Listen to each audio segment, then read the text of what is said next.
Good morning to you all. This is Jamaica Live. Bruce Golding here. This is Jamaica Live. We're going to be here discussing a very important topic today. I'll tell you in a moment.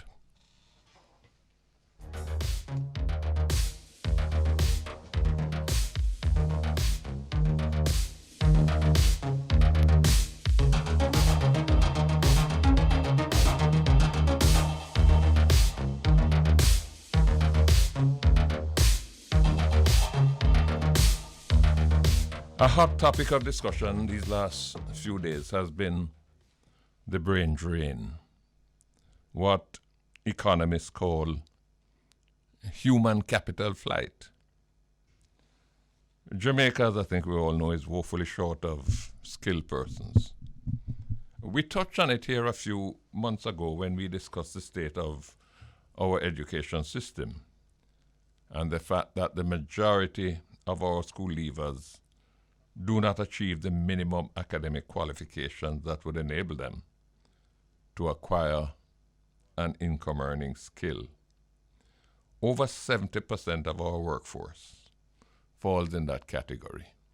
I made the point the other day when I was giving a lecture at the Bank of Jamaica that what you call the current generation, and by that I'm referring to people between the ages of 20 and 40. They make up a huge percentage of the labor force. Some 900,000 persons in the labor force are between 20 and 40. And that is about 2/3 of the labor force. Of that 900,000 people in the labor force who are over 20 but under 40, 650,000 of them left school without the 5 CXC, including maths and English, which is considered to be the minimum that you must have if you are to go on to higher learning, universities, advanced skill training. So this is a problem. We're woefully short of skilled people in Jamaica. The flip side of that problem is that many of those who we train and who acquire valuable skills, they don't stay here. They migrate. They go to places like the United States and Canada, where they're able to earn much more money than they would earn here in Jamaica. It is a big loss to Jamaica. A lot of taxpayers' money went into training them. Granted, many of them send money back home. The remittances, $3.4 billion last year, I believe we got from remittances. So they send money back home. But much of the investment that we made in training them is lost. And it's perhaps worth more than the $3.4 billion. What is more is that it blights our chances of attracting investment, without which our economy cannot grow, jobs cannot be created, our standard of living cannot improve. And as technology advances, we need more and more skilled persons and persons with increasingly higher skills to produce the goods and services that the market wants. The sad thing about it is that poorer countries like Jamaica end up subsidizing the richer countries like America and Canada. It's like the transfer of wealth or the capacity to create wealth from the poor to the rich. We're providing this year, for example, the government is providing $13 billion, spelled with a B, $13 billion to the government-funded universities. That is UWI, UTech, and Caribbean Maritime University. That comes from your taxes. But America and Canada reap most of the benefits when our students graduate and migrate. It is a brain drain for us, for America and Canada. It is a brain gain. The recent discussions that have been going on in Jamaica have focused on the migration of teachers. When schools reopen in another 2 weeks or next week, some of the teachers who were there last term won't be there this term. Them gone foreign. I saw on CNN yesterday that America is experiencing a severe teacher shortage. They are short of over 300,000 teachers. And what they have to be doing now is that they are now turning to veterans to take up some of those teaching jobs. Although the veterans, they are trained in fighting war, they're not trained to teach. But because of the discipline that they are coming from in terms of military discipline, they are now recruiting veterans to try and fill the gap until they can recruit qualified teachers. I met a teacher recently who migrated to the United States 2 years ago. I don't know what she was earning here when she was teaching in Jamaica. But she's now earning $4,200 a month. And if you look at the average teacher salary, it would have taken her 4 or 5 months to earn that amount of money in Jamaica. Now, living in America is not cheap. She told me that she has to pay $1,500 a month for the 1-bedroom flat that she rents. $1,500 a month. That's the equivalent of 230,000 Jamaican dollars. Food up there costs more than it does in Jamaica. But even after paying all of her living expenses, she ends up with a net of about $1,200 a month. That is probably more than the gross salary that she was earning when she was teaching in Jamaica. It's not just the teachers that are migrating for higher pay. Surveys have shown that 2/3 of our nurses that we train here and 50% of the doctors that we train here migrate. And we have heard time and time again about the shortage of nurses in our hospitals. Them gone, many of them. You can hardly go to a hospital in New York or in South Florida, whether Miami or Fort Lauderdale, or Atlanta. You can hardly go to a hospital in any of those cities and don't buck up Jamaican nurses working there. I haven't seen comparable data for other professional categories, like engineers, pharmacists, technicians, ICT specialists, but I suspect that the same outward flow is happening there. A study of migration patterns in Jamaica, sponsored by the Global Development Network, which is based in New Delhi, India. But the study was done in conjunction with one of the leading universities in the UK. I think it's the Dublin Research Institute. But they did a study. And that study, they didn't do it by remote. They did it in conjunction, in association with some of Jamaica's most distinguished researchers. They found that 2/3 of the persons who graduate from our universities migrate. That means that when we train and graduate 100 people from our universities, 66 or 67 of them migrate, gone. So we are left with 33 or 34. You train another 100 and you lose 66, 67 of those that you train. And this is despite the immigration restrictions that are in place in places like America and Canada and Britain. So, you can only wonder if anyhow getting permanent residence or work visas in countries like America and Canada and Britain, anyhow getting papers to enable you to work there was a little easier. The situation would certainly be much, much worse. Better pay is obviously the biggest motivating factor.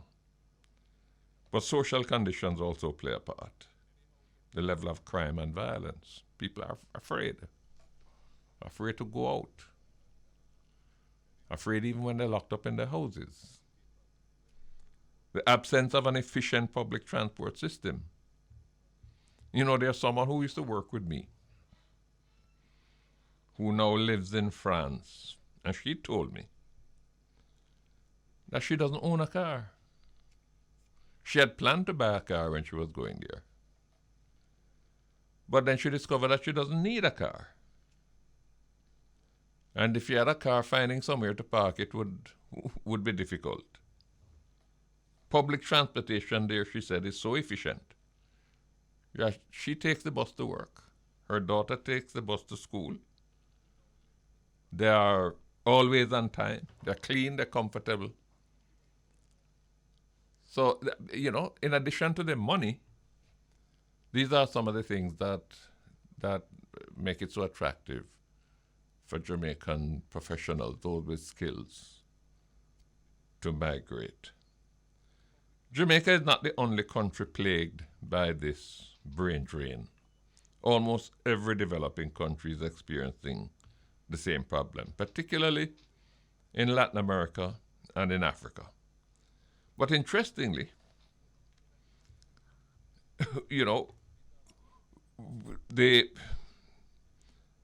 there's some data compiled by an entity called the Global Economy, and there have been references to it in the media here. They compile the data which gathers and publishes economic data on countries all over the world. And they recently published some data on the whole question of brain drain, which shows that Jamaica ranks number 2 with the highest level of brain drain, highest percentage of our people that will lose to migration. We rank number 2, second only to Samoa.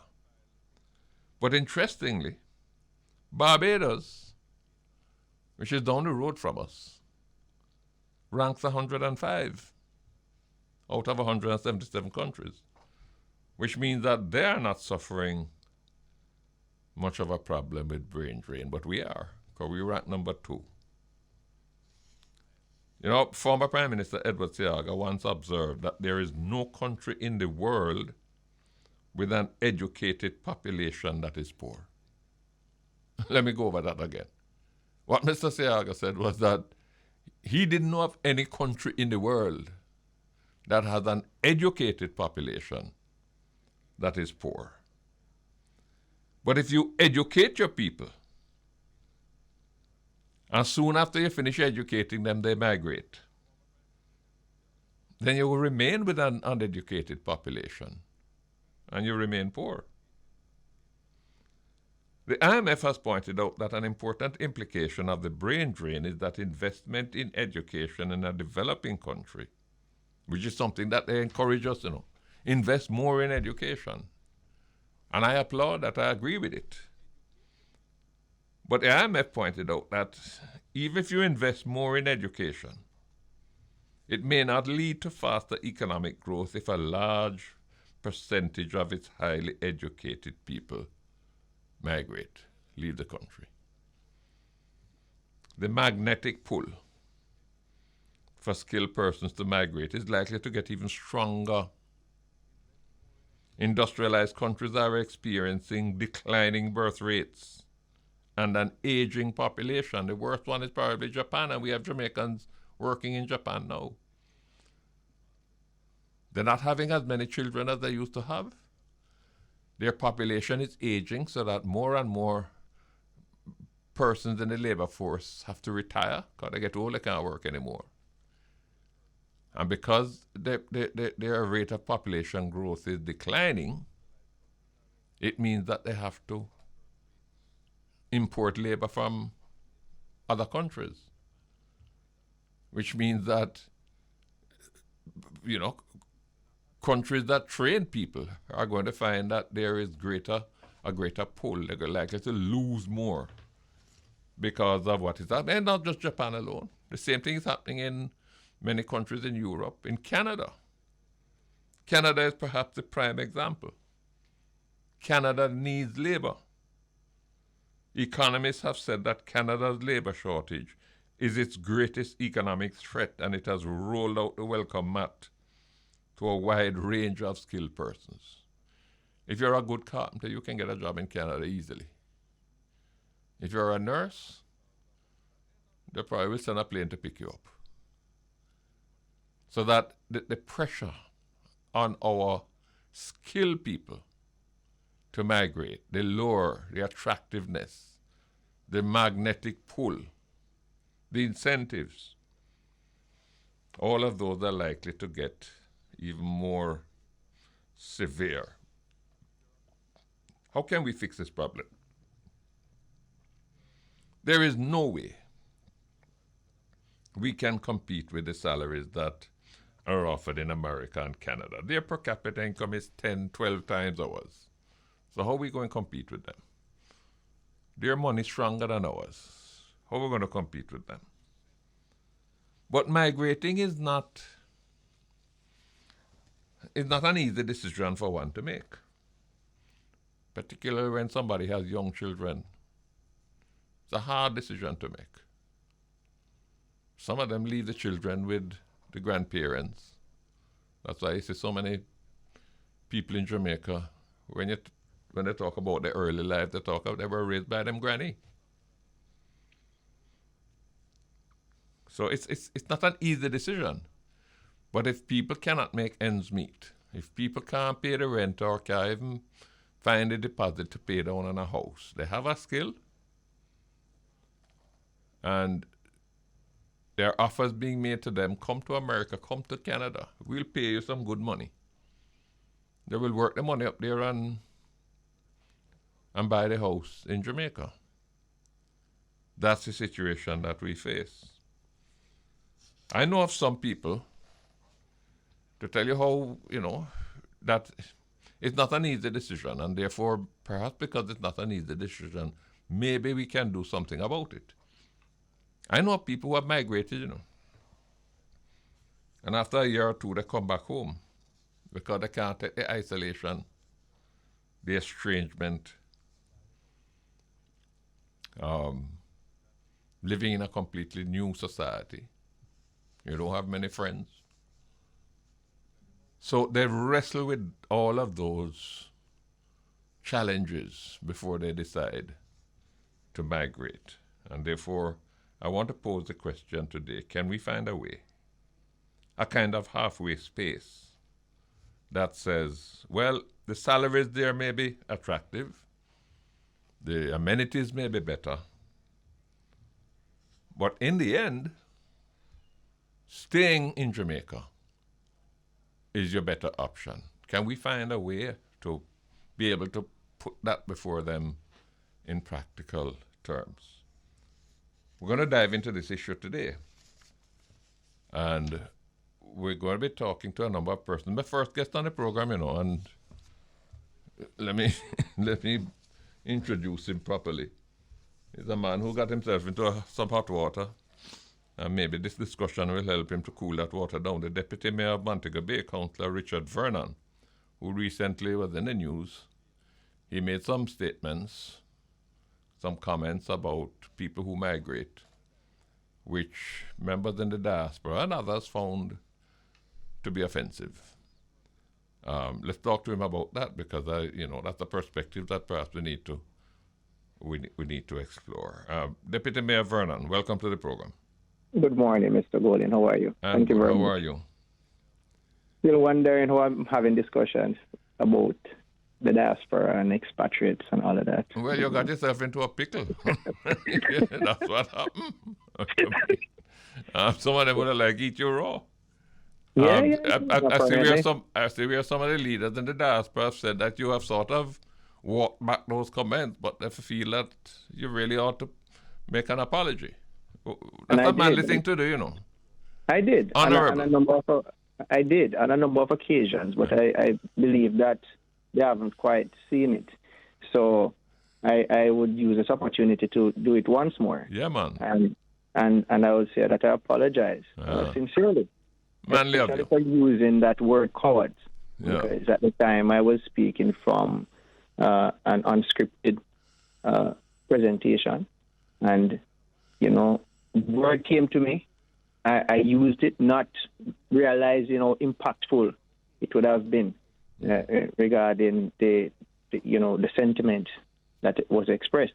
Well, But you see, and I believe you're sincere about it, and therefore, I would urge those who were offended, and I would have been offended too.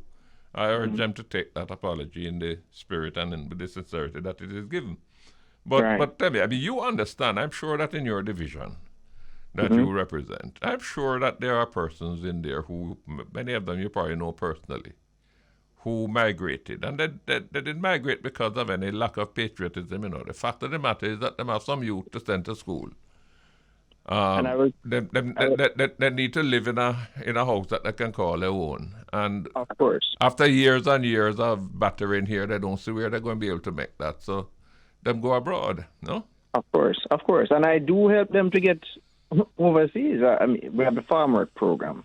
We also have persons who try to get overseas to work. Once they get their permit and all of that, they'll ask you to help to purchase probably a plane ticket or so. And I do help to purchase the plane ticket. There are persons who are there overseas studying, and they still can't find all the necessary means of covering their fees, rent, and all of that. And they reach out to me, and I'll send them money to the account. So you to help them accept that? to I mean, they're acting sometimes out of necessity, no? Yes, they are. But what is it that we can do? I mean, schools are opening, what, next week or a week after next? When schools open? Some of the teachers that were there last term not going to be there. Mm-hmm. I know of companies that have vacancies. One company I know has been advertising some positions every Sunday in the Gleaner for the last 6 weeks. And he has got some applications, but none of the people who apply can measure up to the skills that they want. And he's advertising those positions because the people who used to be there, for one reason or the other, they're no longer there. I think one has gone into his own business. Another one left to join our husband who had migrated. We have a real problem. You can't develop the country unless you have skills. Exactly. And when I look at the situation and I assess what is happening, I'm reminded of Sir Arthur Lewis's theory on the whole subsistence labor and surplus labor in the economy and the capitalist market and taking over the skilled workers and all of that.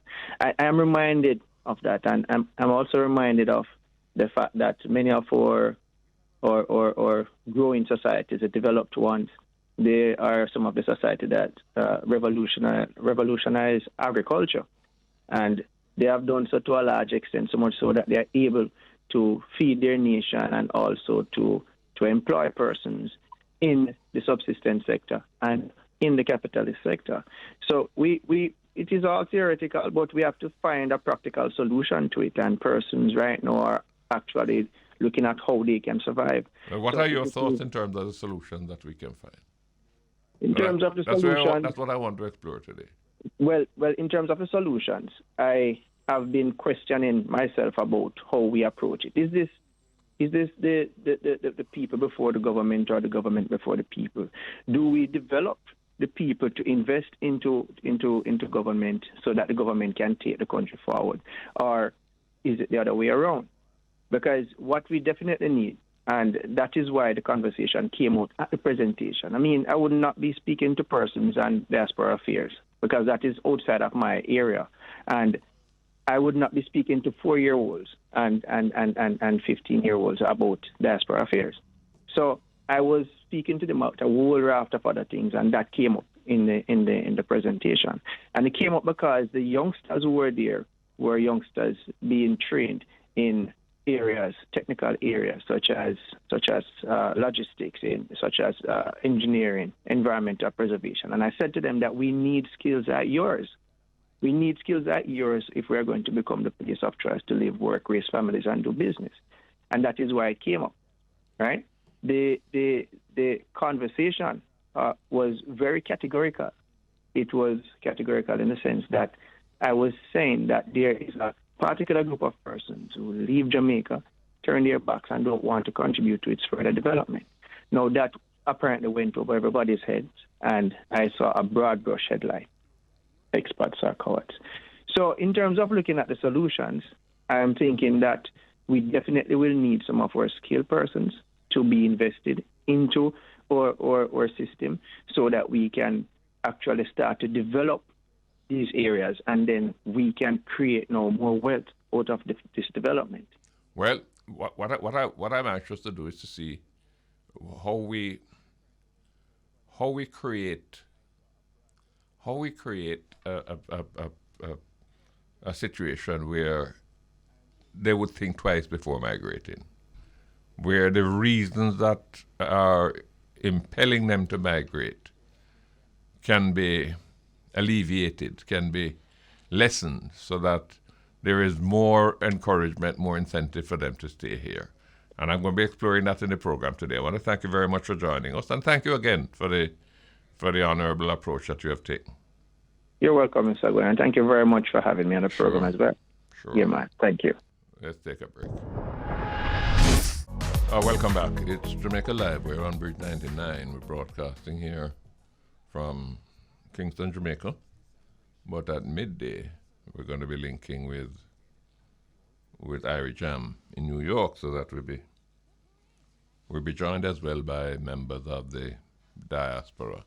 And just to mention, programming note that as of September, not next week, the week after that, the program is going to move to 12 o'clock. So we'll go from 12 to 2 because of the daylight saving time. We don't bother with daylight saving time, but America does. So we have to synchronize our time with theirs. So the program will move from 11 to 12, and we will go on until 2 o'clock instead of 1 o'clock. Very pleased to have on the program now the Shadow Minister of Education, Opposition Spokesman on Education, Senator Damion Crawford. Senator Crawford, welcome to the program. Thank you, Right Honorable. How are you doing? I'm good. How have you been? I'm living a good life myself. I bet you don't remember the first time I met you. I wouldn't say I do. You have to remind me. We were on the hustings down in Westmoreland. It was a by-election. Oh, yes. So you would have been by my grandmother's house. Yes. How have you been? I'm doing a little farming, so I'm at the farm most days. In goat and chicken. You've been talking about the program. What I'm discussing today is a question of the brain drain that Jamaica suffers, no? Yes. And I know it's an issue that you have spoken about. Now, it's not just teachers that we're losing. The health sector suffers badly. We lose police. We lose 2/3 of our nurses and 50% of the doctors that we train.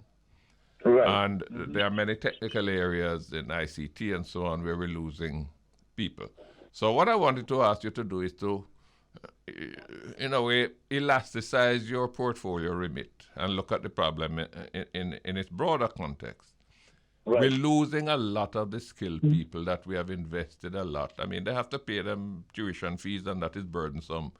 But, the government spends $13 billion a year on university training. Right. And we're losing a lot of them to countries that are far richer than we are. Yes. How do we fix that problem, Damion? Well, I am happy that you asked to elasticize a bit, because I think we also need to consider what is the basis of the problem that we're facing and why the impact is being exaggerated at this particular point in time. Because there was a point in time that the mass of our migration was for muscle work. And now the mass of our migration is for mental mind work. And that's because over time, machines have replaced muscle. And so the demand now exists in the main And also because immigration restrictions have got tighter. Have gotten tighter because the need doesn't exist as it used to. So it has become more of a concern because only 12% of our population have tertiary exposure. And so each person that migrates with that exposure is of greater concern because we don't have a great surplus of those persons as we would have had a possible surplus of persons that were seeking physical employment and the use of physical labor. Why do they migrate? Sorry? Why do they migrate?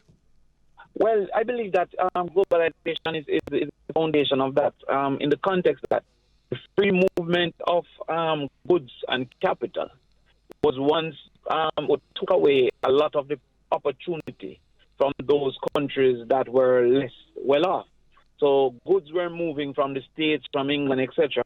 And so opportunities now being less within the less developed countries or the developing countries, they are now going to be seeking opportunities. So the movement of people is now catching up with the movement of goods and the movement of capital. But why are you giving me such a complicated answer? They move because the remuneration is so much better.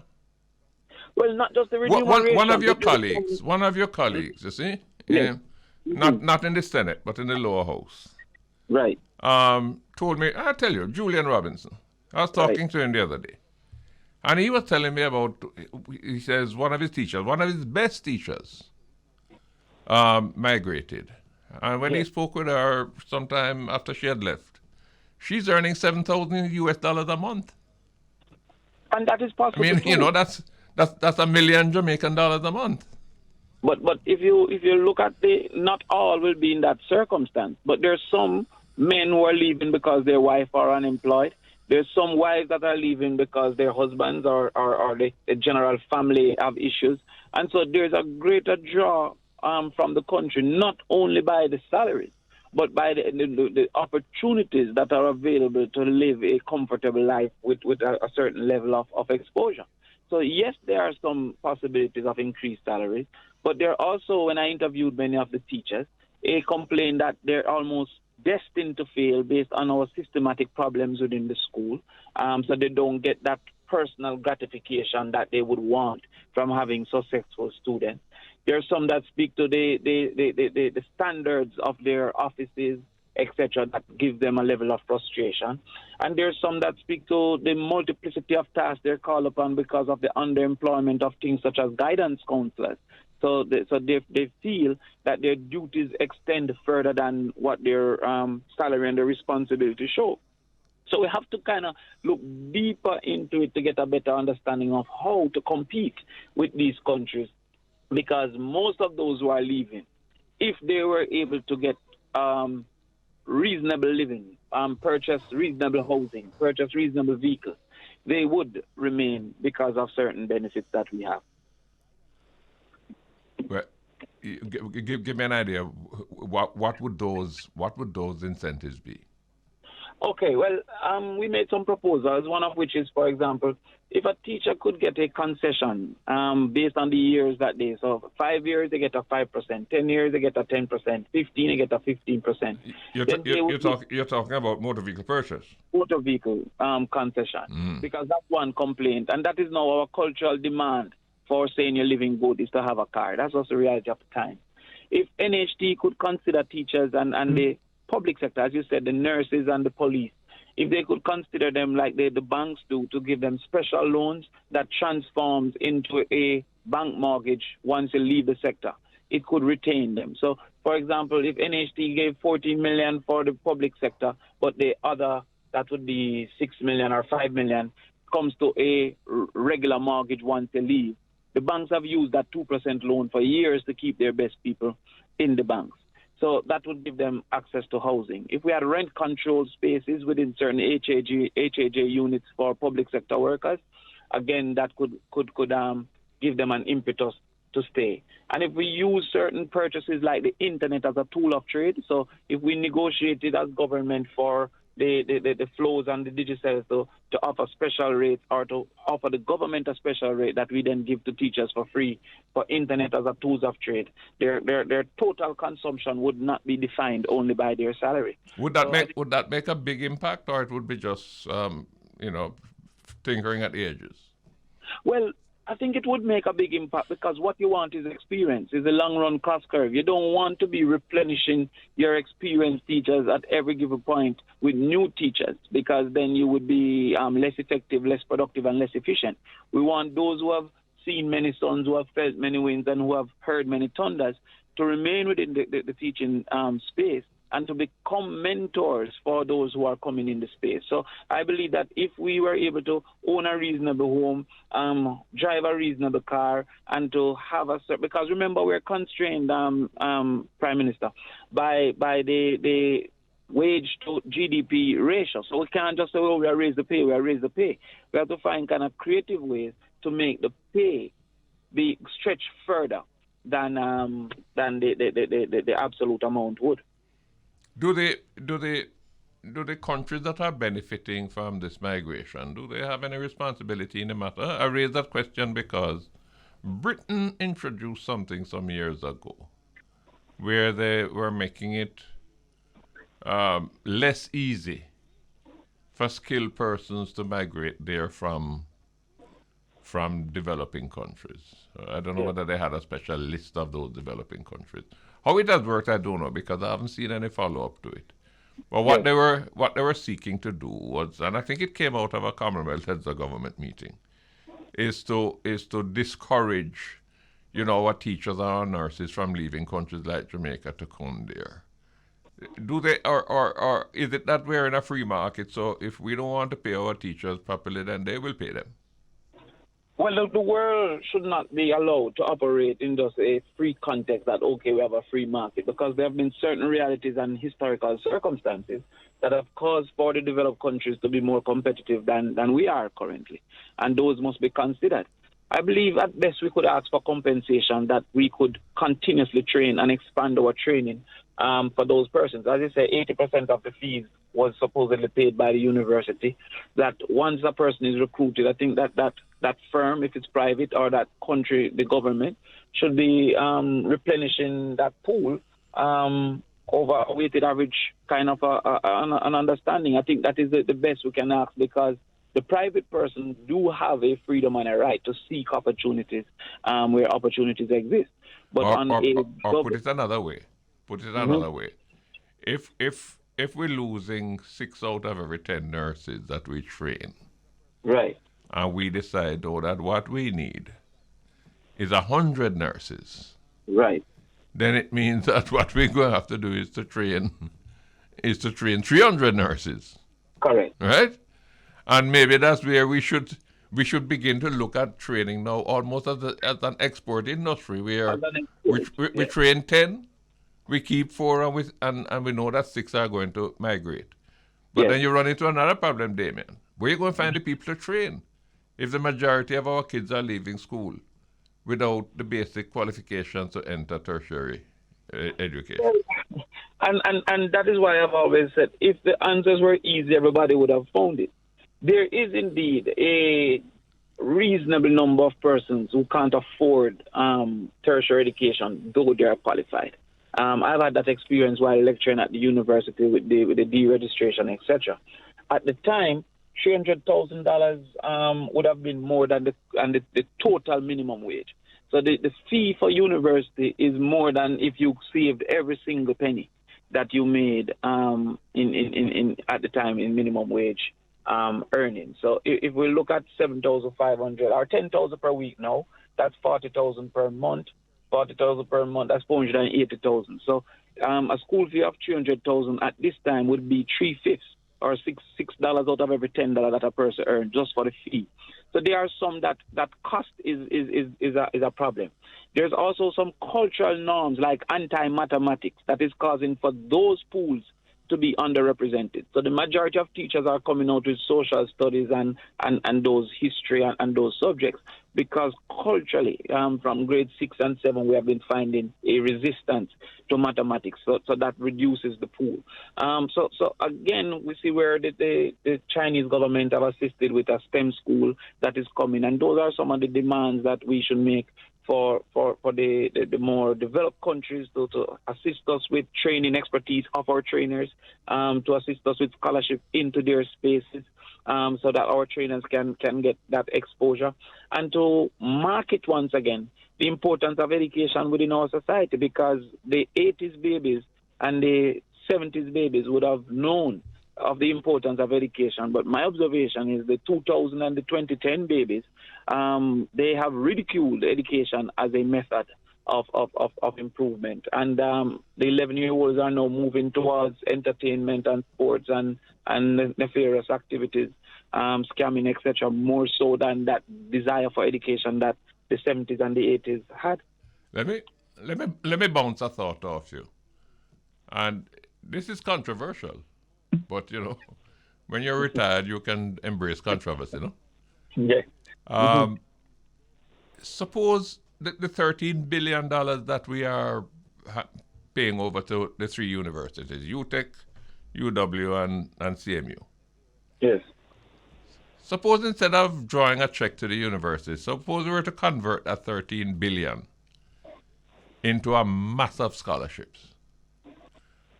And we were to say, now, you want to study agronomy? That's an important topic. That's an important science course study for Jamaica. So yes, you want to study Turkish archaeology? No, we don't think that is so important to Jamaica's development right now. So that you begin to target your money into those areas of study that can really impact national development. So your teachers and your nurses and your doctors and your engineers and so on. And then in addition to that, suppose you were to say, now, since you're getting the scholarship, we're going to bond you. Right. And we're not bonding you to necessarily work with government, but we're bonding you that you must work in Jamaica. Right. So you can go work with private sector, you can go work with government, but you must work in Jamaica because we have invested a lot in you. Yes. But anybody who were to do that, I mean, them probably, some people are probably hang them up by them legs. No? Well, you have made two points that I would like to speak to. One is if we should no longer fund the universities directly, but instead offer scholarships that persons would then qualify for based on the areas of study. So the university would argue that the total cost of the education is more than the 13 billion. And so if the government should not give the university directly, the fee would be more than the fee currently is. And so the government would have to give. They're getting the 13 billion, it's just that it's the student going to bring it come, not coming by courier. The student is going to present it. Yes. And they would still have to charge the fees that they do normally. Okay, so we would probably have to still provide the student loan to help the students to meet those fees. So the subsidy is to the student. Yeah, that's right. $1 million, and the student's subsidy is $700,000 from the government. Yes. So that student is spending $300,000, and not the university saying for every. But it does two things. Things. Right now, you can't bond a student going to university unless you give them some special scholarship. Yes. Right? Yes. Now we'll be able to bond them. So the students probably going to hate my guts for that. Yes. Mm-hmm. But secondly, you would then be able, you made an important point a while ago. When I look at the amount of mass comm graduates that the university is producing, I'm wondering who they're going to mass comm with. Yeah. So what I'm saying is it would put you in a position where you can say, now look, if you want to go and study something that has no relevance whatsoever to Jamaica's skills needs at this time, fine. Yeah. If the university is offering the course, fine, but you must find your way to do that. Yes. Mm-hmm. If you're going to study something now that can help Jamaica to develop and grow, here is the scholarship. But understand, when you graduate, you can go abroad and visit your uncle and so on, but you have to come back here and work in Jamaica. Yes. And I wouldn't tie them to government. I would say work in Jamaica. So if you can get a good private sector job, so long as you're in Jamaica and you're helping to build Jamaica, then I'm into that. Now, can I add something to that as well? There are some courses at the university called foundation courses. It is my opinion that the brightest in the society should have to do teaching as a study. You should be able to teach, because not only in the classroom, if you're managing, you should be able to teach generally. So I think that if we were to make foundation courses, that the 6 professional teaching courses, all our people, actuarial sciences can teach. He can work at surgical if he wants as well. So what you're saying is so that they'll be able to pass on the knowledge. So that they will be able to pass on the knowledge. Because the ability to teach is a talent in and of itself. And our best people are not. When I went to university, and it's no disrespect to teachers' colleges, the persons who were the brightest chose the UE, then it was UTech, and it was the people who chose the Micos. They were not the ones with the A levels that they couldn't afford the university. But the general reality is that we have 50% of our tertiary people not being able to depart knowledge. You mentioned something earlier, and I wanted to. I'm straying a bit from the topic, but it's important. Yes. Tell me, why is it that we seem to have this instinctive discomfort with mathematics? One, culture is based on what is celebrated, is based on what is passed on. I've heard people say them take off of them. And so because historically you don't have the support systems, and by extension you fail, a lot of people then assume that they are incompetent because they don't have those support systems. Mathematics in particular don't have a middle ground, and so you're right or you're wrong. And so things like history that a person can say, oh, you get a 60%. You feel a little bit depressed with mathematics when they get a 0.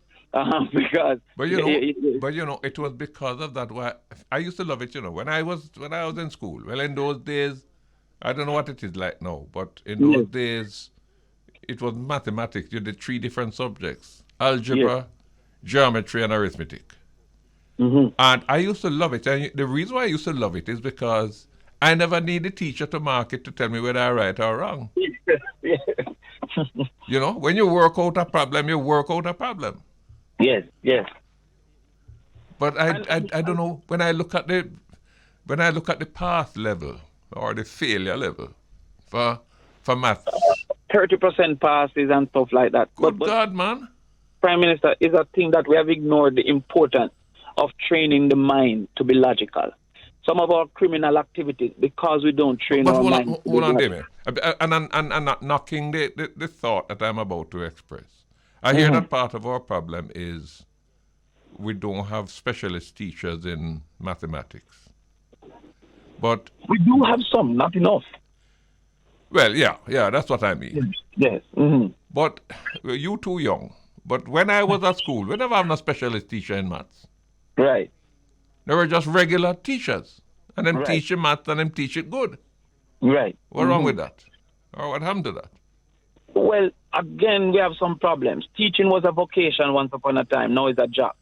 So people who used to go spend all night to try and make a child understand, the classroom sizes have changed dramatically.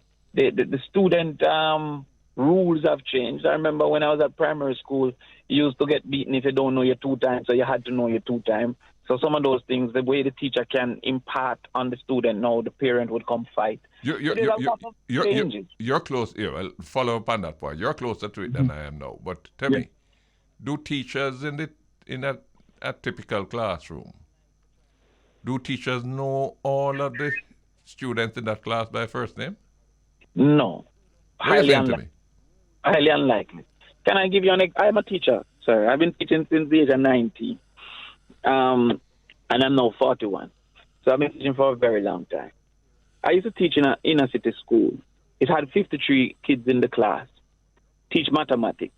They had no geometry set, they had no calculator, and they had no books. When you say the area of a circle is pi r square, his mind stop at the pi, you keep the r square. He hasn't ate all morning. So you only talk, is it pecan or what kind of pie is it? So therefore, that's a different circumstance. I then went to a traditional school. It had 30 children in the class. everyone had a book, everyone had a calculator, everyone had a geometry set. They also went to extra classes. Now, when I had a class at the non-traditional school, for 10 minutes, the children had to go to whichever class had PE or lab to borrow desks and chairs. So for 10 minutes out of the 40 minutes, they were seeking to find seats. Additionally, for 10 minutes after class, you have to write the homework on the board because you can't say chapter 2, they don't have a book. So out of 40 minutes, you had 20 minutes for 53 students. And you had 4 or 5 of those classes, 3 5th form and 2 10th grade. I went to Denham Town on a Monday once to teach at the school, Denham Town High School. I said, give me all your CXC kids. There were 32 of them, all from a cohort of 200.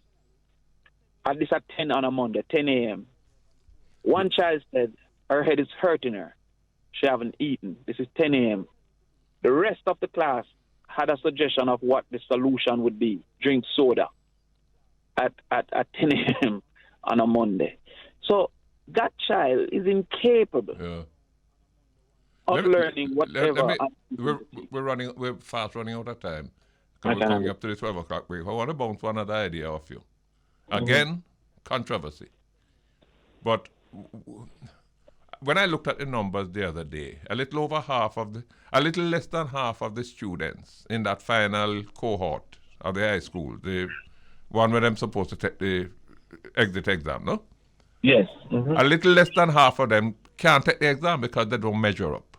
Correct. So it's 50-something% who actually sit the exam. And of the 50% who sit the exam, you just quoted some numbers in terms of maths and English, and you could also quote the number in terms of those who leave without the 5 CSEC or whatever you call it, right? Yes. Suppose somebody were to say, Damion, that look, some of the children can handle the 6 subjects. Some of them can handle 9 subjects. Yes. Let them handle 9.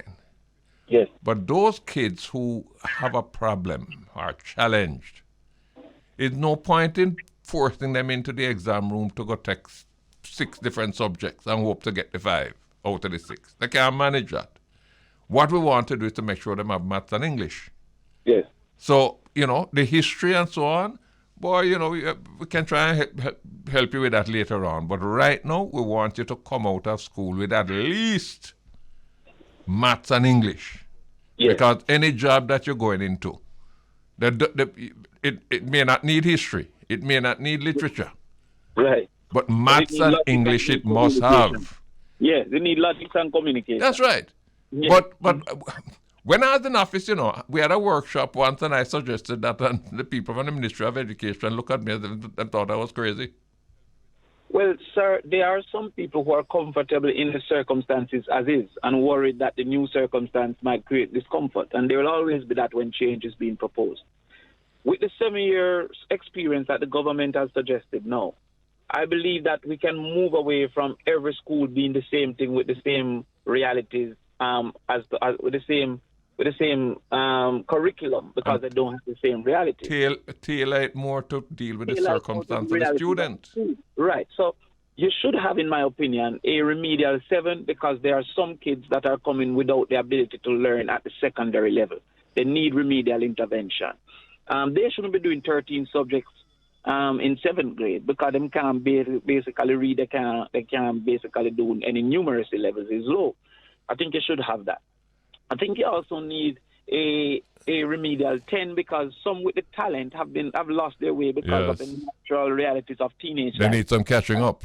They need some catching up, and they need some intervention more from a guidance than a capacity. And my engineer tell me that he needs to do some catching up too because I'm over time. Okay. Damion, thanks a whole lot. It was a pleasure. It was a pleasure talking to you. And let's do it again, no? Anytime, my brother. Thank you. Sure. That was Senator Damion Crawford, opposition spokesman on education. We take the break. Welcome back. It's Jamaica Live. We're on Bridge 99. I think the last time we were here, or certainly the last time I was here, we had promised that we were going to open up the lines so to give people an opportunity to jump into the discussion, to share their own opinion, their point of view, and we're going to be doing that. So we're going to take your calls. I'm going to be linking with Beauregard in New York very shortly. I don't think he's there. I'm finishing housekeeping business already. Bo, how are you? Not there yet. Here, can you hear me? Yeah, man, I'm hearing you now. Thought you were hiding from me. What? Everything all right now. How are you doing? Man, I give thanks every day. Every day. How you been? I've been okay. Wonderful weekend for me. Also, the weather, we're having some scattered showers this afternoon, but everything else all right. I'm looking on CNN now, and they said that Dallas got in one day more rain that they normally get in a whole summer. And I'm seeing pictures of cars submerged in water. Yes. What is happening in America? You turn on your television today, you see places suffering from drought, and you turn it on next day, and you see rain popping on the whole place. What's going on? I guess Is it that has climate to do, change? I guess it has to do with a lot with global warming that's happening right now. I'm hearing an echo. Yeah, I'm not sure what's going on. Let's see if we could sort that out. I'm hearing it too. I think, well, Yeah. that's in Okay. if I can get Okay. that fixed. Good. I believe it has a lot to do with global warming and some of the things that we see taking place around the world right now. As you said, there have been a lot of places across the United States where they're experiencing drought and heat wave, and then we see some places where there's floods and people are get washed out of them homes. But let me ask you about something else though. I don't understand. Why I give credit to people like you, because I'm not sure I could have lived in that country so long. Follow me now. Yes. I'm watching CNN, and they just showed a video. I'm sure you probably have seen it. In, I think is Arkansas or Arizona? Arkansas, I believe, where 3 policemen hold down this man and beating the daylights out of him. Have you seen it? No, I have not seen that video yet. Yeah, sir. man, it's been running from morning. From before I left home, I was watching it. Okay, But 3 policemen, Right. almost like a George Floyd kind of situation. Mm-hmm. Them policemen never hear about a man called Derek Chauvin and what happened to him. I'm not sure if a lot of police officers have gotten it driven home The to them as message? to what the message as to what is taking place in this country. And when you see these Well, I things wonder if still- they need to summon Chauvin back in court and double him sentence. or And just that put they would away- hear that time. Well, put away these ones that are still doing the unlawful Well, acts that they are doing. They've announced that they have taken them off duty. Mm-hmm. In Jamaica, we call it take them off frontline duty, but we still put them behind desk. There's also another video that has been circulating on social media involving police officers shooting a young man who had a gun, and he dropped the gun, and after he dropped the gun, that's when they opened fire on him. So that's another case that is out there that's been circulating. I believe that took place in Las Vegas. America probably need a Indicom. They told him to drop the gun, and you saw where he dropped the gun, and it's after he dropped the gun where they opened fire on him. Oh, that's they don't another want case. open fire when they had the gun. Mm-mm. I follow you. So we have to question, training. Training Yeah. is a big issue Yeah. when it comes to doing the jobs that police officers do. But part of the problem I think is that they've been doing it for such a long time with impunity. It is just in recent years now that the society has kind of started, Mm-hmm. getting very angsty and demanding justice and so on. So Well, it's a cultural thing that needs to be rooted out. they're seeing it more, with the access of video cameras and Yes, things that's of right. that nature. That's right. God knows how long these things have been taking place and nobody have been seeing Yeah, it. But because now- nobody was there with the smartphone. Exactly. Yeah. So, now people are seeing it more, they're paying more attention to it. And it's even harder to get away with now. Maybe the justice might not be served, but it's harder to do it and not be seen. Yeah. Well, nice hearing you. Nice to hear from you too, sir. Yeah, man. And let's stay in touch. All right. And hello to the members of the Diaspora who are joining us now in New York and in the surrounding areas. We're talking today about the brain drain. Something that Jamaica is suffering from. And somebody who I'm sure can give us a good perspective on it from objective and perhaps technical point of view is Mr. Easton Williams. He is the Senior Director in charge of Social Policy Planning and Research at the Planning Institute of Jamaica. And we're happy to welcome Mr. Williams to the program. Mr. Williams, welcome. Thank you, Mr. Golden. I'm glad you were able to join us. Yeah, man. I don't know if you can help us with some data. I saw recently something which suggests that of our entire cohort of teachers will lose about 5% each year. So 2 questions I would like to put to you. One is, do you have any numbers as to how many skilled persons are migrating from Jamaica?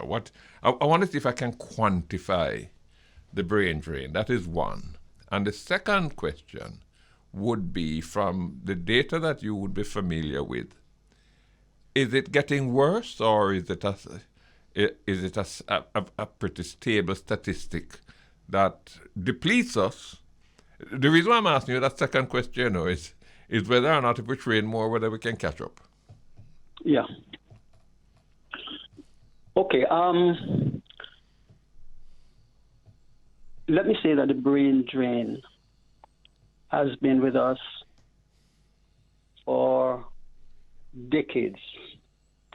And the approach that we have taken in the past is, at least much beyond 2009, was bonding and those kind of strategies to address to retain, those we have trained and so on. Much of that approach, to a large extent, have not worked. And so, we flip the coin and ask the question, how can we make migration work for development of the country? And if you observe what we did in Vision 2030 is to address that issue both in the population plan and in the wider Vision 2030 framework, how to make migration work for development.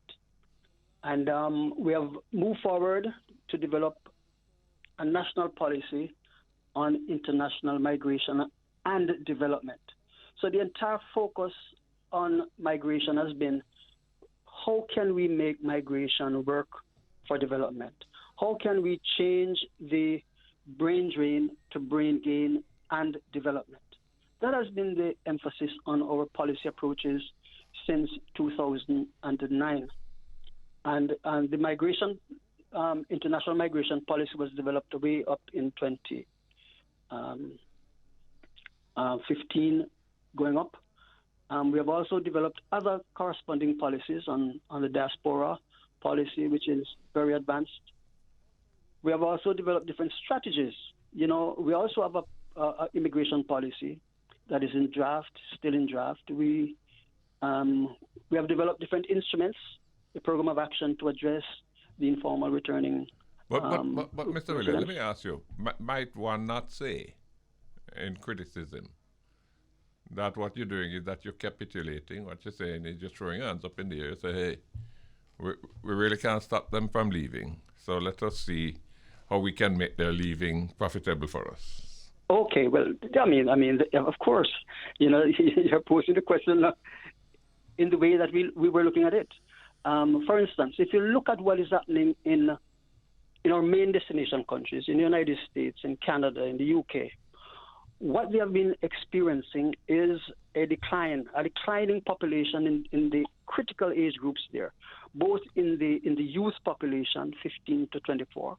That population has been declining in those countries. So they have to recruit. And so, exactly. The population also in the working ages, say from 15 to 64, that age group in those countries have also been declining. But how are you going to come to terms now with what the IMF is telling us? The IMF is saying to us, invest more in education. But then the IMF goes on to say, even if you invest more in education, you won't see any economic growth if the majority of people you're investing in are migrating. Well, the point is that there are different strategies we can use to address the training situation that we have. We have been using different strategies. For instance, remittances, the strategy in relation to remittances. We have been And in fact, we have a working group that is looking at remittances in particular, and how to lower the cost of remittances, transfers. We're also looking at cheaper means of sending remittances and so on. So there are current processes in place to address some of those issues so that more of remittances would come to the receiver and also less but from the sender. I come back to the point, Mr. Williams, you are dealing with a horse after it bolts through the gate. Well, the point is though... What we need to look at, and you need to tell me whether, based on all the studies that you have done, whether we will be wasting our time. Are there ways and means we can prevent the other horses from bolting through the gate? We had on Senator Damion Crawford earlier, and he's saying there are a couple of things you can do. Offer them incentives, and he spoke about, more than just the 20% motor vehicle concession. He's talking about housing, special access to the National Housing Trust for these people so that they would not be as... In other words, the person who may be sitting down and saying, no, look, I can't stay in Jamaica anymore because I have children that are struggling to send to school. I have qualifications. I can get a job abroad. And I'm just waiting for my papers and I'm gone. Is there anything that we can do or say to that person to make them say, well, I better hold off a little bit and take this thing through a little more? Because there are benefits to staying in Jamaica. What are those benefits? How can we identify them? How can that become part of the strategy? Okay, the strategy is... Okay, we have to look at the dynamics in our receiving countries, and we have to look at the dynamics here as well. How can you retain, for instance, teachers? Teachers are in the media currently in terms of attracting more teachers to stay here. And nurses. And other critical IT persons and so on. Yes. One strategy is that we need to compensate them in a way that they would want to stay. Again, that can work, but then you have to compete against the differentials in, say, Arabian destination countries. For even in America, where you find teacher, say, not many people going into teaching there, because if you look at corresponding jobs similar to a teaching job, there would be getting over 23% more in those jobs than in teaching. So many people would opt not to go into teaching. So there's always a lag or higher demand for teachers there. From our side, if you look at the pay of teachers, it's still dissimilar. It's less than a corresponding job in a similar profession. So the thing is that we need to increase the wages of teachers to attract them and give them incentives for them to stay. Of course. Well, I saw on CNN yesterday a report which indicates that America is facing a severe shortage of teachers, which they quantify at over 300,000.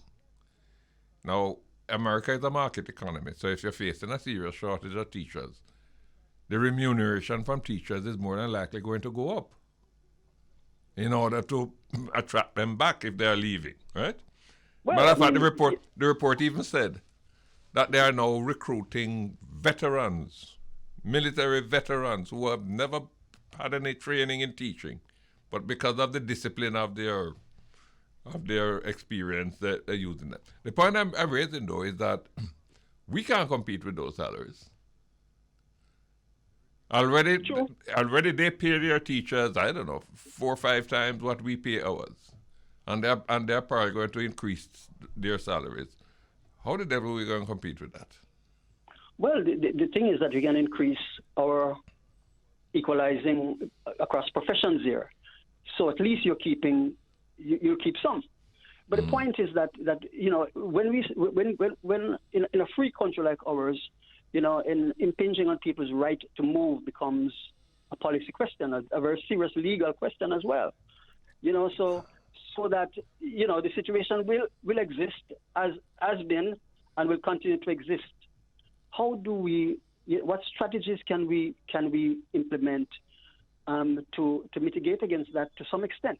Yeah. We cannot stop the flow of teachers and our other professional groups leaving our shores because we're in a free country, and people have a right to move. Yes. So then you have to create the situations to keep them, to influence them to stay, and even if they go, then you develop strategies, policy responses as to how to attract them, how to help them to serve your country. You can do that through various means. You can bring them back on special projects, influence them in the diaspora to come back and do special projects that we have as a country need to be implemented, and you recruit them.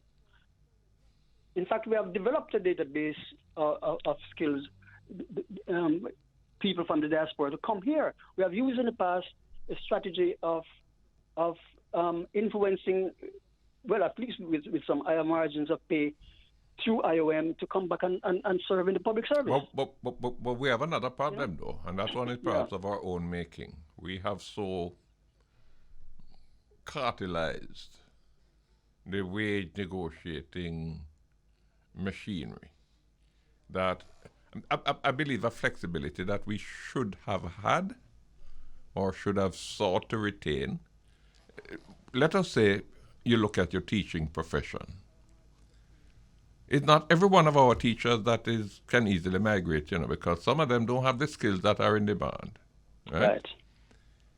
But we are not in a position to say, well, those teachers that are so precious to us that America and Canada would glad to have them. We're going to try and see if we can narrow the differential in the remuneration between what they pay over there and what they pay here. But if we attempted to do that, the whole teaching profession will come down on you because you can't sort of cherry pick out of them and say, well, you're going to give these a significant increase in remuneration unless you're going to give everybody. And the same thing would apply to the health services. The same thing would apply to the public sector right across. But we're probably going to come to a point where we're going to have to say, now, look, if we're talking about a market economy, then you have to deal with the market economy reality in terms of your human resources. And if particular human resources are in such demand, we're going to have to respond by rewarding them appropriately. We will never be able to compete with the Americas and the Canadas. But we certainly will have to see if we can narrow that differential because there are other factors too. People don't, it's not that people want to leave Jamaica. It's just that they feel that they have to in order to meet their own economic circumstances. But if we can reduce that pull, then there is enough that would keep them here that may cause them to stay here. Exactly, Bruce, and that's what we're saying. Putting the strategies and the policies in place to ensure that happens. Again, there are different approaches we can take to attract or to expand the human resource capacity of our country. Of course, training, incorporating those segments of the population, and I can look at persons with disabilities as a category of persons that have been marginalized for years and can be brought into the labor market to fill some of those gaps. Right, and also we can expand the age range. I mean, we have lifelong learning and so on. But we can expand the tertiary age group much more wider to attract a larger proportion of people outside of the regular school age population, say tertiary, secondary, move them up to 30 and beyond, focus very strongly on those. And we can use different strategies too. In areas where we do not have the capacity, we can use immigration as a strategy, temporary strategies, of course, to influence people to come here, to train and to teach, especially in the STEM areas where we lack capacity. In terms of the studies that you might have done, have you come across any country faced with this same kind of problem that we're talking about here, that has been able to, not necessarily to solve it, but at least to ameliorate it? Well, exactly. That's what America, that's what Canada has been doing. Yeah, but those are developed countries, man. I'm talking about countries that have been suffering the brain drain. Developing countries like ours. Yeah. We have been doing a mix of those strategies. Where we For example, the recent index that was put out by Global Economy or something, which placed us at number 2 in terms of countries most severely affected by brain drain. Barbados was 151. They don't have the brain drain. What is it that they're doing? Yes. Barbados itself, their population has been declining for quite a while in the working ages. Their training capacities, probably, well, but they're not suffering a brain drain. Their teachers don't seem to be flying out of the country. Of course, because their per capita income is quite high. Ours are very, very low. We're not competitive there. I mean, so that you see, the country itself needs to develop, and so on. So a mix of factors there, playing at play. If it comes to a country like Barbados, country like the Cayman Islands, the Virgin Islands, and so on, where their economy is quite developed. Their GDP, pay structures are quite different from ours. So they are near equivalent to what they will get in a North America or a Canada, So, they have been pursuing that kind of strategy, and I think, as you said, it's a very difficult thing to implement here, where the differentials across occupations are so wide, and where if you raise the salaries of teachers, it impacts the salaries of police, soldiers, other persons in the public service. So it's really a complex issue to address, But you mentioned earlier that there was something that you said had been prepared in draft. Remind me what that is. Oh, the diaspora policy, the immigration. There's also an immigration policy in draft. Mm-hmm. A number of instruments in drafts still. The migration policies there being implemented, and strategies there we are pursuing. But there have been many different strategies that we have taken in terms of addressing the brain drain situation. Scholarships have been afforded both within developed countries and within our own institutions. Equipping our students, and also offshore education institutional locations, say, joint programs between the university and universities in the United States and Canada and so on. So these are different programs to alleviate somewhat the brain drain in training our human resources. Well, I'm hoping to speak shortly. I'm hoping to speak shortly with the registrar at the UWI, because I'd love to see how I'm sure would be acutely aware of the problem, because they do tracer studies. So I'm anxious to hear from them how they see us trying to turn things around, no? Yes. Mr. Williams, thank you so much. Thanks for joining me today. And thank you very much, yes. Good.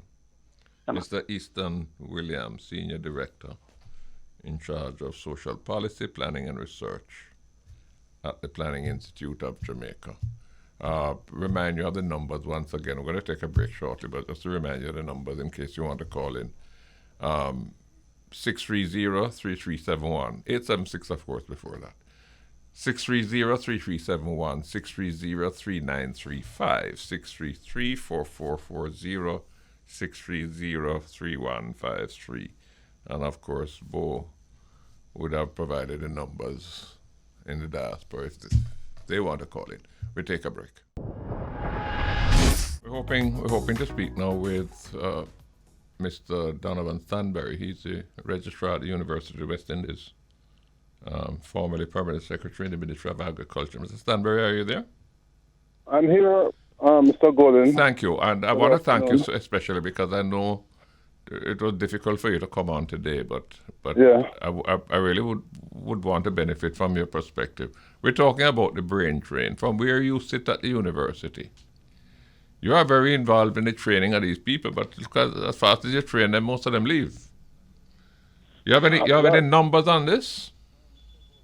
Well, we do trace a study on our graduates, but unfortunately, because of the shortness of the notice, and I'm really out of town, I haven't had the time to put my hands.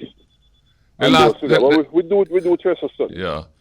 I looked at some data that came out of a study. It was more a study to do with migration than brain drain itself, overall migration. But it's a study, I think it involved Dr. Elizabeth Hope and some other people. Yes.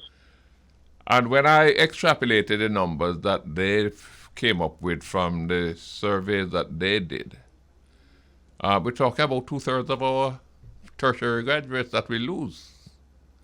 Some of them not right away. Some of them will work here for a couple of years and then after 5-6 years they disappear.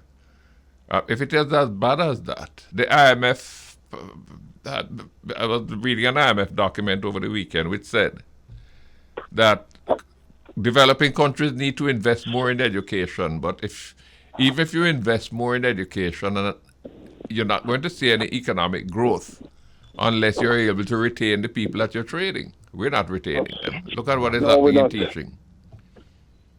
We're not, Mr. Golden, and let me tell you this. We're looking at the migration, but we are seeing another problem at UWI, which is the serious competition we now have to recruit students who have exercised the many options available to them. What is that competition? Competition from universities abroad who are recruiting students from the sixth form level. And we have had to change our recruitment strategy in order to withstand that competitive force. Well, I didn't know that you recruited students. I thought that you turn away students. No, well, there was a time when University of the West Indies was a place, because we were the only game in town. The tertiary landscape has become far more competitive, and we can.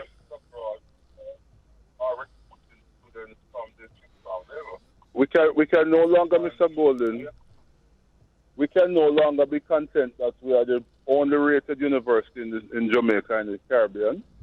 And so students come to us, we pick the creme de la creme, and then the rest go to UTEC, etc. We are seeing foreign universities being far more aggressive in recruiting our Jamaicans. And we talk about migration, but we need to have another perspective on migration, because the developed countries are actively encourage the migration in terms of their own immigration policies.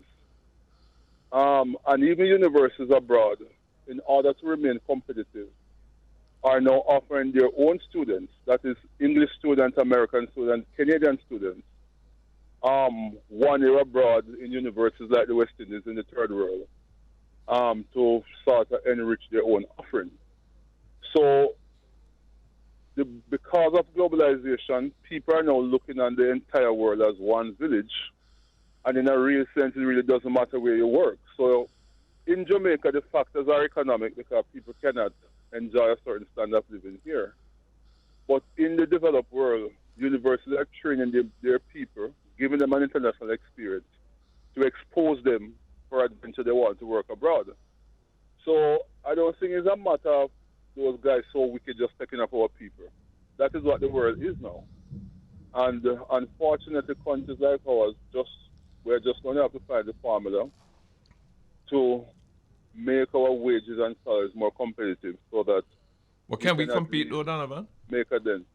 I mean, when a teacher in America is earning 40,000 50,000 US a year, we can't compete with that. Well, we can't compete in certain areas, but I can tell you, Mr. Golden, there are certain areas in the economy, if you are in certain managerial position, even the middle management in the financial services sector, you get the kind of salary that will encourage you to stay. So it is not uniform across the board. What was your experience when you were at Ministry of Agriculture in terms of the technical skills that you needed, the agronomist and were those available or you had to scrounge around? They were, and what we find is that you walk through the gate of the Ministry of Agriculture, and the first random 10 people you meet, I can bet you that 8 out of the 10 would have been there all their lives. So I don't know what are the factors that keep the working population there so steady. And we tend to train our own people. So we start with them at a clerical level, they move up the line, and as they move up the line, we educate them. I remember the late Dr. Reverend Dr. Garnet Brown telling me that he has a PhD and he got all his degrees in the service. So we train our people, they come back to work, they have a sense of, I don't know if it's a sense of duty or obligation, but those people are less minded to migrate. So that strategy worked for us very well in agriculture. So why it doesn't work? Why it doesn't work for the nurses and the teachers? Well, which I don't know if a teacher was ever had the opportunity to go abroad and train complements of the government, or a nurse for that matter, unless it's a highly specialized area. But I can tell you in the Central Civil Service and the organization that we are part of, like in agriculture, the FAO, the AICA, and those things, there are numerous opportunities where we send our people to go and train. They keep their job while they are being trained, and they come back to it. Did you see this recent survey put out by, I think, the Global Economy? That says in terms of brain drain, Jamaica is number 2 in terms of the countries that suffer the most. Yeah, but Barbados is 105. Why are we surprised? I think, I don't know, I don't want to historicize, but I think migration is in our blood. Our nation was founded on migration, where mass of people were forced migration even from Africa. And when we got emancipation, Jamaicans migrated at the earliest opportunity. We are the people who went to Panama to build the Panama Canal. We are the people who went to Costa Rica. Our first Prime Minister, Sir Alexander, had a long stint abroad before he came back and picked up the cause of the working class. It's in our blood. Our first national hero, Marcus Garvey, has had stints abroad and did extremely well. And that is not going to stop. We are just a migrant set of people. And I think that there are a set of people who migrate, not necessarily because of economic pressure. It's just in their blood. I think the challenge is, no, seriously, I think the challenge is to be able to train the people at a faster rate than they go. Because we have to accept the reality. Well, that may be an approach, you know. I mean, if we're losing 6 out of every 10 nurses that we train, and we need 200 nurses, then we have to go train about 600 or 700. I think it's a practical approach, and we at the University of the West Indies, we have started to look and see how we can double our capacity to train nurses.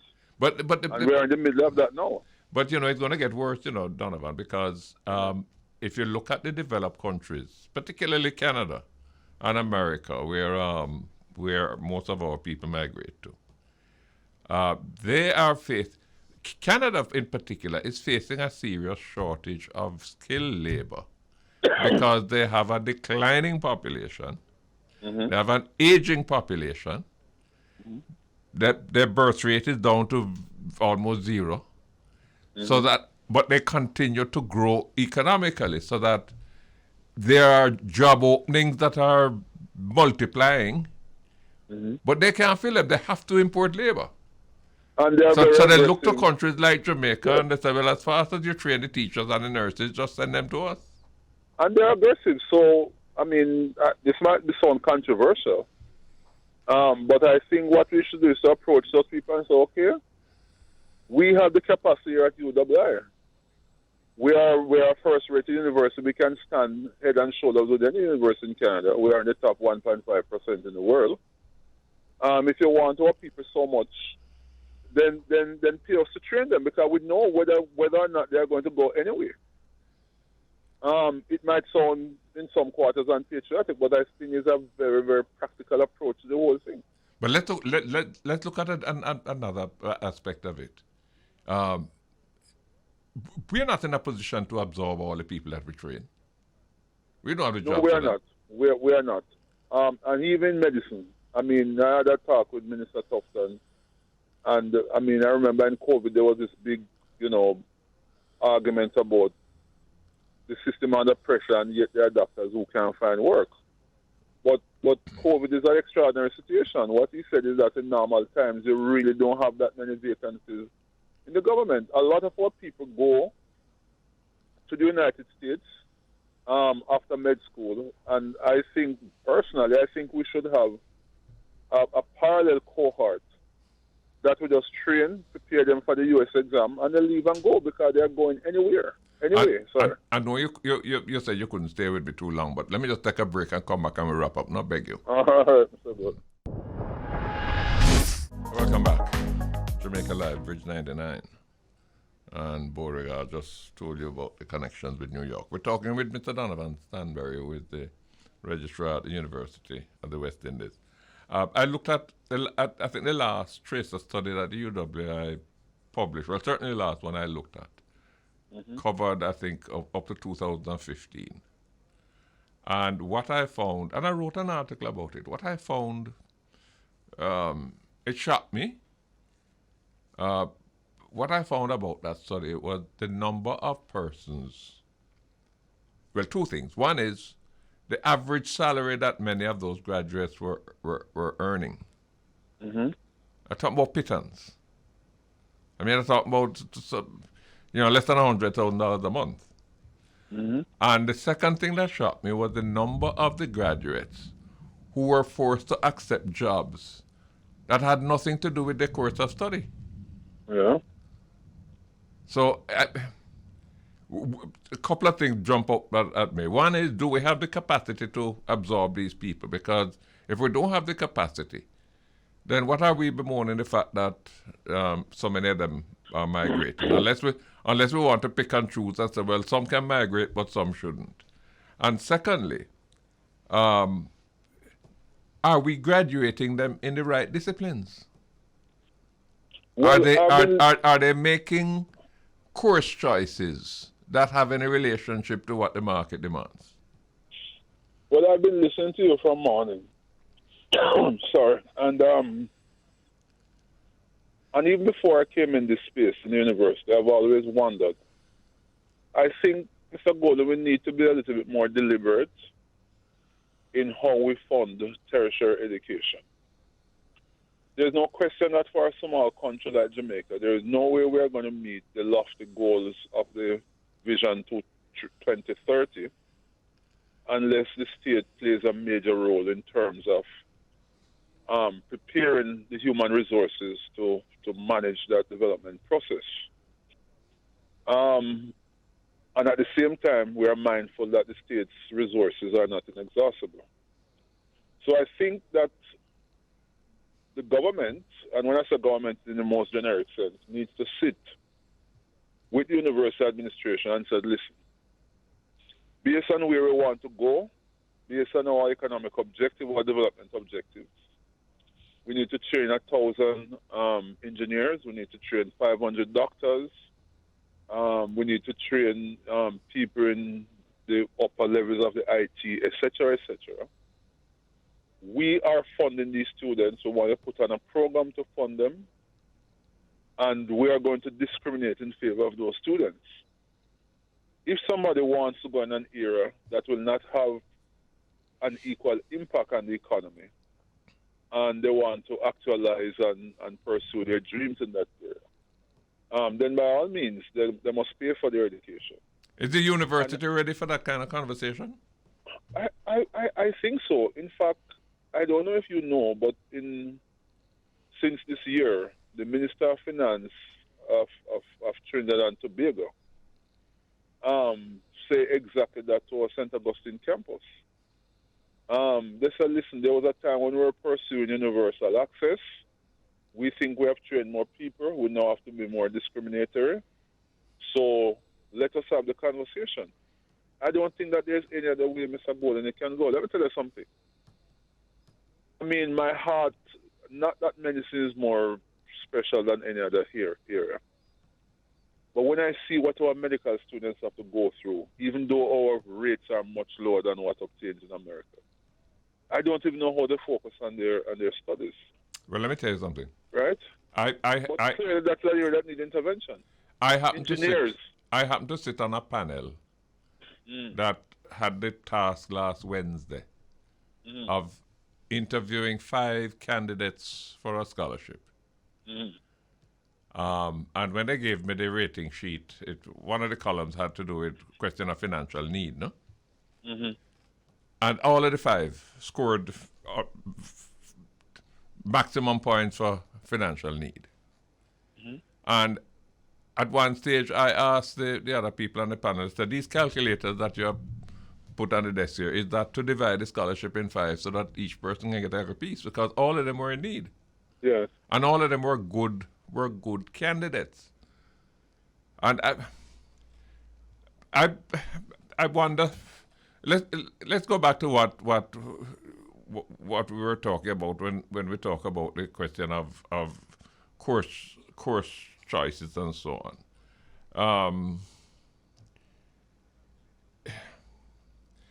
Are there incentives that we can provide that under the current arrangement that would sort of guide people in particular areas, or is that the government going to have to take a firm decision and say, no, this is what we will fund, and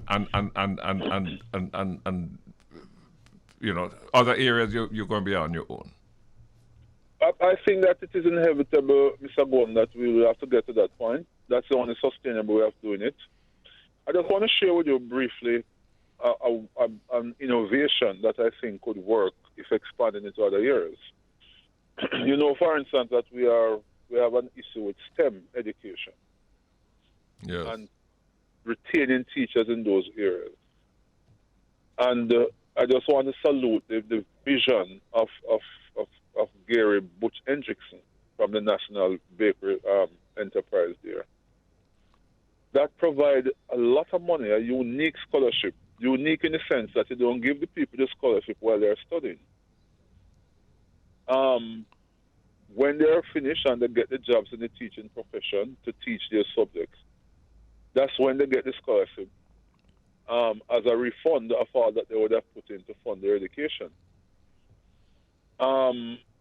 And so if you go into the high school and teach a STEM subject for 1 year, or 2 years, or 3 years, if you do the 3 years, you get a refund for all 3, and you get on a year-by-year basis. That's a very innovative way, because the people would have invested in themselves, and you give them the incentive to keep them in the job. Now, at some point, Mr. Henderson's scholarship is going to run out. But at least you would have get a good 3 or 4 years out of a graduate. I think we need to come up with that kind of innovative kind of you're talking about innovation. Let me put one thing to you now before we wrap up. In the same way that you are suggesting, and it's music to my ears, because this is the approach I think we need to take, where we say, now, look, this is where we're going to put our money. These are the disciplines that are critically necessary if this country is to move forward. And so. But suppose the government, we fund 3 universities, no? UW, UTech, and CMU. Yeah. Suppose the government were to say, to call the 3 of you in and say, now look, you guys can't be making the same, inventing the same wheel. You also need to specialize.